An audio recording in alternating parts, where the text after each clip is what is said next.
გამარჯობათ, დღეს მინდა ვისაუბრო ემიგრანტებზე, იმიტომ რომ ძალიან ტვინს მურღავენ და მინდა განვიხილო, ვინა ეს ხალხი, საიდან მოხვდა იქ, რას წარმოადგენს, ჩემი გაგებით რა საკვირველია. თქვენ შეგიძლიათ ამაზე თქვენი დასკვნები გააკეთოთ. ემიგრაცია საქართველოსთან გახდა შესაძლებელი საბჭოთა კავშირის დანგრევის შემდეგ, როდესაც ჩვენ მივიღეთ დამოუკიდებლობა და ხალხი წავიდა ზოგი გაჭირვების გამო წავიდა, ზოგი აქ გაძარცვა, ქარხნები დაჭრა, გაყიდა ყველაფერი და ისე წავიდა. თუმცა არ ვიცი, მე კი ვიცნობ რამოდენიმე ადამიანს პირადად, ვინც წავიდა და მექსიკიდან გადავიდა, მაგრამ იმ წასვლასაც ფული უნდოდა მაშინ. ეს ამ ფულის საშუალებაც ჰქონდა და ზოგს მაგის საშუალებაც არ ჰქონდა საქართველოში, ვინც იყო, ხო ესია. განსაკუთრებული, გაჭირვებული იყო და წავიდა და რაღაცა, ეს ცოტა ესეთი თემაა რა, კიდე დასაფიქრებელი. მაგრამ წავიდა ხალხი, კიდევ ვიმეორებ, ზოგი მოპარული ფულით წავიდა, ზოგი ბედისაძებნელად წავიდა, უკეთესი ცხოვრების საძებნელად წავიდა და ის ხალხი აღმოჩნდა საქართველოს საზღვრებს გარეთ. მიუხედავად იმისა, როგორ წავიდნენ და რისთვის წავიდნენ საზღვარგარეთ, მათ რატომღაც აერთიანებთ ერთი რამ. ისინი თვლიან, რომ არიან ჩვენზე უფრო პროგრესულები, ჩვენზე უფრო განათლებულები და ჩვენზე უფრო მეტად იციან, რა სჭირდება საქართველოს, როგორ უნდა მოიქცეს საქართველო და გამუდმებით ეს ჭკუის დარიგებები მოდის სოციალურ ქსელებში, რაღაც ტოტალური ანტირუსული განწყობა, რაღაც მუშტის ქნება, ვაჟკაცობა, კლავიატურის ლომები, ვებხვები, რა ვიცი, ბოევიკები არიან. თუმცა მინდა გითხრათ, რომ რუსეთთან ჩვენ 4 ომი ჰქონდა ბოლო 35 წლის განმავლობაში და ერთი როდის ვერ დაამარცხეს მათ ეს ღორუსეთი და როდის ვერ გააბრუნეს უკან რუსეთის იმპერია, მე არ ვიცი. ვინ დააკავათ და ვინ არ გაუშვა სახლიდან ისინი. არ ვიცი ახლა რომ მუშტებს იქნევენ და ახლა რომ უნდათ რაღაც სანქციები და ომში ჩართვა თუ ზოგი ამბობს რომ არა ომი არაო, ვითომ ახლა სანქციები და სანქციებიც როგორ? გაზი არ უნდა გქონდეს, დენი არ უნდა გქონდეს, ფქვილი არ უნდა გქონდეს. ხომ ხედავთ რომ ხელისუფლებები რომლებიც აქამდე იყო ვერ მოახერხა ობიექტური მიზეზების გამო, სუბიექტური მიზეზების გამო, რომ საქართველოს გაეხადა ავტონომიური და თვითკმარი. აზერბაიჯანი მაგალითად სულ ცდილობს და ძირითადად თვითკმარი რესპუბლიკა, თვითკმარი სახელმწიფოა და მას ყოველ შემთხვევაში შეუძლია ავტონომიურად იარსებობს. შეიარაღებული ძალებიც ყავს შესაბამისი ჩვენ არც ჯარი არ აყვავს, არც სოფლის მეურნეობა არ აგვაქვს და არც წარმოება არ აგვაქვს.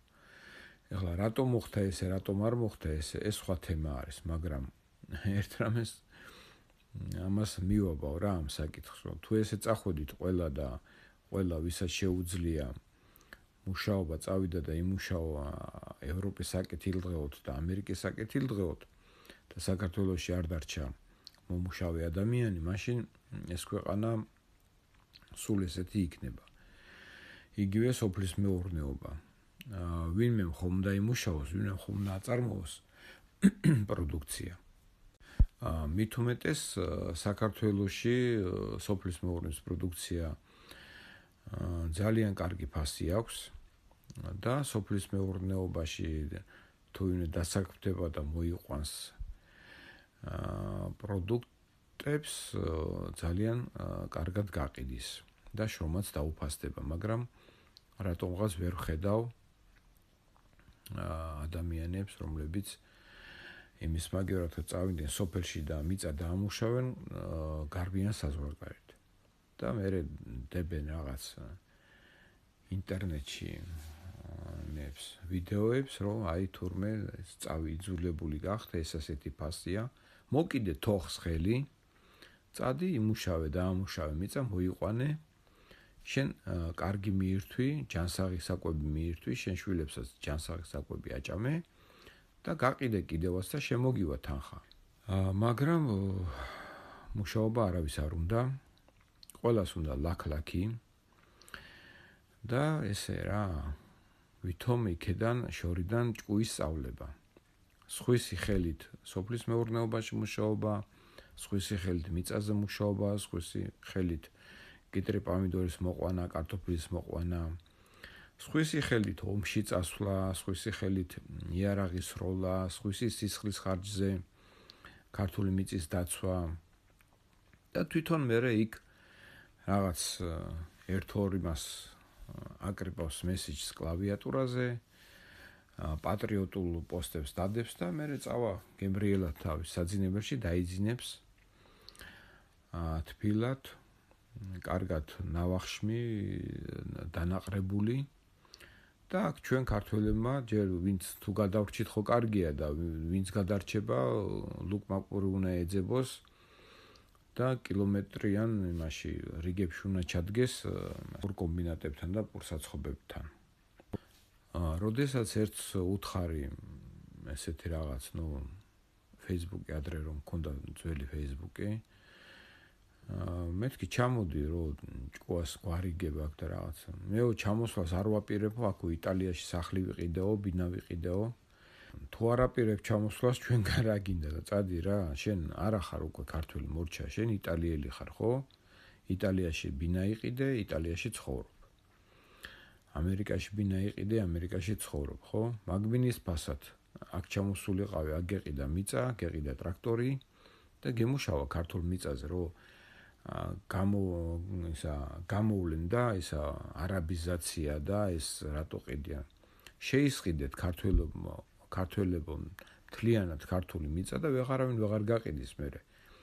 უბრალოდ აღარ იქნება, აი რომ გამოდიხართ მიტინგებზე რაღაც სისულელეების, აი გამოდით და მოითხოვეთ რომ არ გვინდა ჩვენ ქართველები ვყიდულობთ მთლიანად ქართულ მიწას. რაღაც ფასი ხო არსებობს, ესე იგი ყველა მიწის ნაკვეთს აქვს თავისი ფასი და ყველა ქართველი ვისაც რამდენი შეუძლია შეისყიდის, ის ამერიკული ბინები გაყიდეთ, ის ევროპაში თქვენი ბინები გაყიდეთ, ჩამოდით. და მიხედეთ ამ ქვეყანას, ამ მიწას მიხედეთ, მოითხოვეთ მთავრობისგან რაღაც შეღავათები, რაც გინდათ ის გააკეთეთ. ოღონდ აქ ჩამოდით და თუ მთავრობაც არ მოგწონს, მანდედან ხო ვერ გადააყენებთ მთავრობას, არა? ეს ხო გამორიცხულია.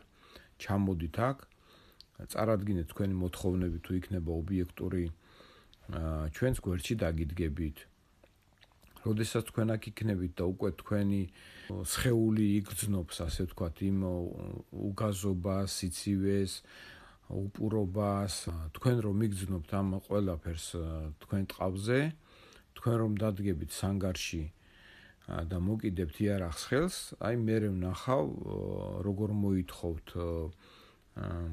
რუსეთის სანქცირებას, რუსეთთან ომს, ჩამოდით და ერთად ჩვენც ვინც ვართ აქ ქართველები გვერდში დაგიდგებით და გადავაყენოთ ეს მთავრობა, თუ ეს მთავრობა არ ვარგა და სანგრებში ჯდომა ჯობს ჩვენთვის, იქ შუქის არ ქონა, გაზის არ ქონა, თუ ეს ჯობს ჩვენთვის, კი ბატონო, ჩამოვბრძანდით, ერთად დავდგეთ, ვიომოთ, ერთად ვიომოთ, ჩემ ხარჯზე იქნევთ მუშტებს, აქ ჩამოდით, ჩემ გვერდში დადექით და ერთად დავამარცხოთ ხო რუსეთი, ხო? ხო ვერ ძღება ეს ქვეყანა, აი უკრაინაში შეიჭრა, აქ ჩვენს ჩამოგვაჭრა. ამიტომ ჩამოდით, ერთად დავდგეთ, ერთად გადავწყვიტოთ რა გვინდა, ომი გვინდა, მშვიდობა გვინდა და ერთად ოფლი დავუღაროთ ყანებში, მიწა დავამუშაოთ ერთად, სისხლი იქნება დასაღვრელი, ერთად დავუღაროთ, ერთად ვიომოთ ამ ქვეყნისთვის და მივიღოთ ის, რასაც მივაღწევთ ჩვენ.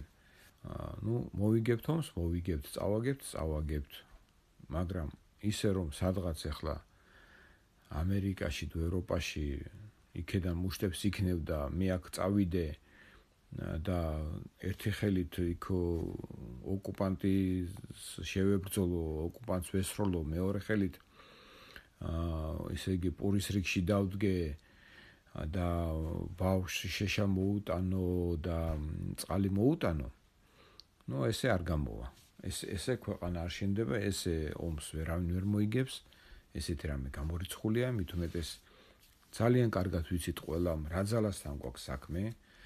ძალიან კარგად ვიცით ყველამ რა ხდება უკრაინაში, უკვე მილიონამდეა ხო უკრაინელი დანაკარგი. აქ იგულისხმება დაღუპულებიც, დაჭრილებიც, რომლებიც ვერ დაუბრუნდებიან ნორმალურ ცხოვრების რიტმს, ხო? ინვალიდები არიან და რა ვიცი. ისეთი ხალხი, რომლებმაც ფაქტიურად ნახევარი ცხოვრება დატოვეს იქ ბრძოლის ველზე. ხომ ესეა? ჩვენ ყველამ კარგად ვიცი, ვისთანა გვაქვს საქმე, რა დონის იმპერიასთან გვაქვს საქმე, ხო? და ესე რომ ვიღაც ქართველი იყოს სადღაც ევროპაში და ამერიკაში და ვიღაც ქართველი იჯდეს სანგარში, ესე ჩვენ საქართველოს ვერ დავიცავთ. ისე რომ ვიღაც ქართველი იჯდეს ევროპაში და ამერიკაში და ვიღაც ქართველი იჯდეს ტრაქტორზე და ხნავდეს მიწებს და მოყავდეს მოსავალი, ესე ჩვენ საქართველოს ვერ განვავითარებთ, ხო? ჩვენ უნდა დავდგეთ ერთად, მივახცევთ თუ რამე გვინდა ერთად მიზნებს. თუ არა და მიხედეთ თქვენს ქვეყნებს, სადაც ხართ, ღმერთმა სულ კარგად გამყოფოთ, ბევრი ფულის გაშოვნინოთ, ბევრი რესტორნები გაგახსნევინოთ მანდ, როგორღაც საქართველოს პოპულარიზაციას ეს შეუწყობს ხელს აუცილებლად. აბსოლუტურად არა ვარ მე ამის წინააღმდეგი, ნამდვილად კურცფერად გეუბნებით. მე ვარ იმის წინააღმდეგი, რომ ადამიანი, რომელიც კლავიატურაზე აკაკუნებს ნიუ-იორკში იქნება ეს თუ, რა ვიცი, ბერლინში, მე ნუ მომიწოდებს, როგორ მოვიქცე, როგორ ვეომო რუსეთს, როგორ გავიდე ყანაში და მოვიყვანო კარტოფილი და ასე შემდეგ. ჩამოდით, თქვენ თვითონ გააკეთეთ, ფული გააქვთ, ჩემზე მეტი ფული გააქვთ. მან სახლები იყიდეთ, გაყიდეთ ეგ სახლი, იყიდეთ მიწა და მე იმ მიწას ნუღა გაყიდით. თქვენი რო იქნება ეს მიწა, თქვენ ხო აღარ მიყიდით არაფს არა? მე უკვე თიც ვეღარ გაიშვერთ მთავრობისკენ, ხო? ამიტომ დაწყნარდით რა და მიხედეთ თქვენ საქმეს და ღმერთმა გაგიმარჯვოთ სადაც ხართ. და ბოლოს გაკვირთ შევეხები ირანის თემას, მე ამ თემაზე უკვე ვისაუბრეთ თქვენთან. ეხლა რატომ მოხდა მაინც და მაინც ამ დღეებში ამ ირანზე შეტევა, თითქოს დაძაბულობა გვაკლია ხო მსოფლიოში და უკრაინას ვერ იცავს ევროპა და დასავლეთი და ეხლა კიდე ირანი დაიტეხეს თავზე ცალკე პრობლემად. ირანზე შეტევა ზუსტად არის უკრაინასთან დაკავშირებული, იმიტომ რომ თუ ევროპა რაღაცასა ხელს გამოიღებს, ასე ვთქვათ, ირანისთვის და შეეწინააღმდეგება ისრაელ-ამერიკას, მაშინ რუსეთი უკვე ძალიან შეუტევს უკრაინას და უკვე კიევზე წავა შეტევა და მასირებული გახდება ეს შეტევა. და უკვე ეს როგორ იცით, ეს იქნება დამბაჩა მიბჯენილი ევროპაზე რა, უკრაინის პრობლემა. იმიტომ რომ კატასტროფა მოხდება, ტოლვილების ნაკადი გაიზრდება. ევროპაში მოხდება კატასტროფა ფაქტიურად, იმიტომ რომ ევროპა შეერაღებას ესე აშკარად ვერ გამოყრის უკრაინისთვის, ტოლვილებს ისინი ვერ გააჩერებენ და ძალიან დიდი პრობლემის წინაშე აღმოჩნდება ევროპა რა. და ამავე დროს რუსეთს რო შეეტია აქამდე სანამ ირანს დაარტყავდნენ, ხო? ის არ იყო დარწმუნებული ჩინეთსა და ირანის, ესე იგი, მოქმედებაზე. რასაკვირველია ეს გზა გადაიკეტა, შავი ზღვიდან სამეგრელო, ჯავახეთი, სომხეთი, ირანი და ინდოეთი. ეს ასე თუ ისე გადაიკეტა და გაჩერდა. მაგრამ ამ ძალის ეს ასე აი ქვაბი რო დუხს, ხო? აი წარმოიდგინეთ, აი ქვაბი არის დახურული და დუხს და როდემდე უნდა დუღდეს, ხო, შეიძლება გასკდეს, ხო, რაღაც ორთქლი უნდა გამოეშვას ამას. და ეხლა ამ ორთქლს გამოუშვებენ ირანში. იმიტომ რომ რუსეთი ზურგში ვერ დაიტოვებდა ირანს და ჩინეთს ისე რომ მათზე არ ქონოდა ზეწოლის მექანიზმი. ისინი უკრაინას ვერ შეუტევდნენ, ასე ვთქვათ. როდესაც ირანი დალაგდება და მოგვარდება, მერე უკვე რუსეთი მიხედავს უკრაინას. რასაკვირველია, ჩემი წინა ვიდეოები თქვენ იცით, რომ რუსეთი და შეერთებული შტატები მოქმედებენ შეთანხმებით. ისინი მოქმედებენ შეთანხმებით და ეს არის ევროპის წინააღმდეგ. იძირება საფრანგეთის იმპერია. პრინციპში ჩვენ ესე გვაწყობს, ჩვენ გვაწყობს ირანის პრობლემის მოგვარება, მისი განეიტრალება, იქ დემოკრატიული ირანის ჩამოყალიბება და ებრაელების შესვლა, იმიტომ რომ ირანში მეფის მოსვლა ეს შეიძლება იყოს ინგლისის გავლენის ქვეშ და ინგლისი მოგეხსენებათ აფხაზეთის პრობლემაში ძალიან დიდ როლს თამაშობს და ზოგადად კავკასიაში. ჯოხარ დუდაევის მთავრობის წევრები ინგლისში არიან და ეს მთლიანად იყო ინგლისის პროექტი. მე ამაზე უკვე ვისაუბრე წინა ვიდეოებში, ეს კავკასიის ხალიფატი, როდესაც ინგლისს უნდა შავი ზღვიდან კასპიის ზღვაზე გასვლა. ამიტომ ჩვენ ნამდვილად არ გვაწყობს მეფე. ესე იგი ვაჭრობა არის ახლა ისრაელ, ამერიკასა და ევროპას შორის, ძირითადად ალბათ ინგლისია საუბარი, ვინ მოვა ირანში. როგორც ვხედავ, ამერიკას და ისრაელს არ უნდა რომ იქ იყოს მეფე. და ისინი შეეცდებიან რომ დემოკრატიული მთავრობა მოიყვანონ არჩევნების გზით და შემდეგ უკვე ცნობილი სქემით ეს არასამთავრობოები და ასე შემდეგ ეს ყველაფერი უკვე განვლილი ბილიკებია და ამ გზით სწავლენ. თუ მოვიდა ესე იგი მეფე ხელისუფლებაში, ესე იგი ინგლისმა მოახერხა და მოელაპარაკა ებრაელებს და რაღაც გარანტიები მისცა, თუმცა მე არ ვიცი, რამდენად შეიძლება მან ნდობა იყოს, ნამდვილად არ ვიცი და არც ჩვენ არ გვაწყობს ეგ, რომ ინგლისის გავლენები გაძლიერდეს რეგიონში და მე იქიდან მეფის ირანმა გააძლიეროს აქ არმენია და არმენიამ აქ შეუტიოს საქართველოს, ხო? ჩვენ ეს ნამდვილად არ გვაწყობს. ჩვენ უფრო გვაწყობს, რომ ირანში მოვიდეს ებრაელების ხელისუფლება. იმიტომ რომ მათ პირდაპირი, ესე ვთქვათ, ინტერესები არ აქვს საქართველოს მიმართ. პირიქით, ამ შემთხვევაში საქართველოს შეიძენს უფრო მეტ სტრატეგიულ, ესე იგი, მნიშვნელობას ამერიკისთვისაც და ისრაელისთვისაც და ეს შეიძლება გახდეს ჩვენი კონფლიქტური რეგიონების დაბრუნების ერთ-ერთი საწინდარი. რადგანაც გაგახსენებთ, როგორ დაიბრუნა ალიევმა ყარაბაღი, მან ფაქტის წინაშე დააყენა მოსკოვიც, ფაქტის წინაშე დააყენა ებრაელებიც, რომლებსაც რეგიონში აქვს თავისი ინტერესები, შეერთებული შტატებიც დააყენა ფაქტის წინაშე, რომ თუ ყარაბაღი არ დაბრუნდებოდა აზერბაიჯანის შემადგენლობაში, ეს იქნებოდა უკონტროლო ტერიტორია, სადაც შეიძლებოდა ბოევიკებიც მომზადებულიყო, იარაღიც ყოფილიყო რაღაც ან წარმოება, ან ფულის გათეთრება და ასე შემდეგ და ყველაზე მთავარი რაც არ უნდა არცეც რეგიონში საფრანგეთი შემოდიოდა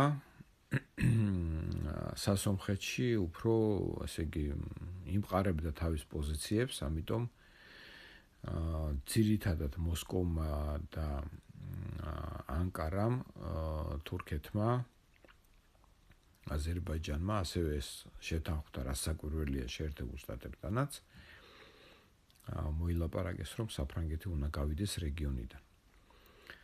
და მე მაშინაც გითხარით, რომ ჩვენ ვაგებთ, იმიტომ რომ ჩვენ არ გვაქვს გაანალიზებული 1918-21 წლის მოვლენები და დღემდე ეს ქართველმა ერმა არ იცის რა მოხდა მაშინ, ამაზე არ საუბრობენ ტელევიზიით.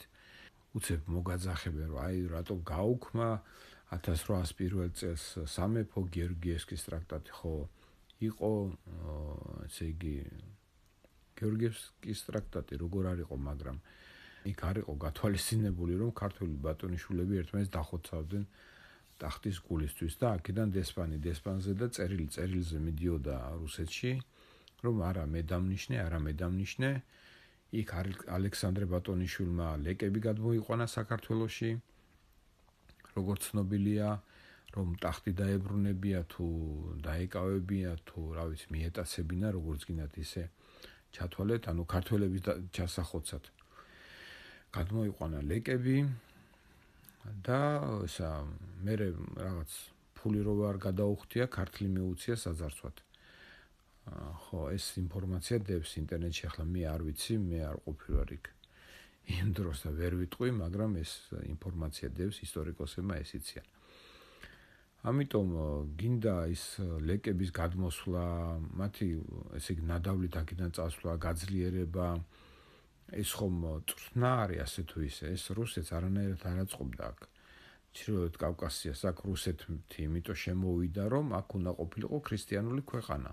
საქართველო და რა იქ ლეკები ჩამოსულიყვნენ, კიდევ ვიღაცები ჩამოსულიყვნენ და აქ ასე ვთქვათ მუსულმანური ფაქტორი გაძლიერებულიყო.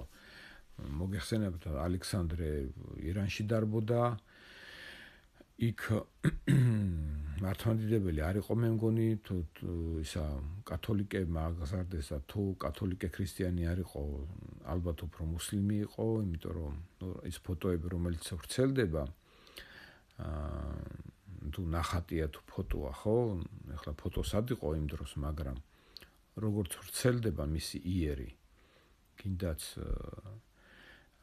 რაღაც მას არაცვია ქრისტიანული ტანსაცმელი და არაცვია, ხო? ქართულად. და ეხლა ერთმა მითხრა, რომ აი რატო ამბობ მაგას ალექსანდრეზე, ერეკლე მეორესაც არ ეცვაო რა.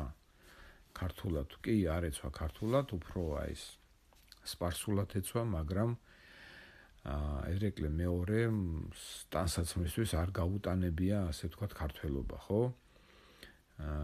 ისე იყო აღზრდილი, იმ ტანსაცმელით იყო აღზრდილი და ის, ასე ვთქვათ, მოირგო, მაგრამ გულით და სულით ის იყო ქართველი და მიუხედავად ამისა, ის მიხვდა, რომ არაფერი კარგი საქართველოს არ ელოდა სპარსეთისგან, არც ოსმალეთისგან და მან მიიღო ერთადერთი სწორი გადაწყვეტილება, რომ რუსეთი შემოსულიყო და რუსეთისთვის ეთხოვა მფარველობა.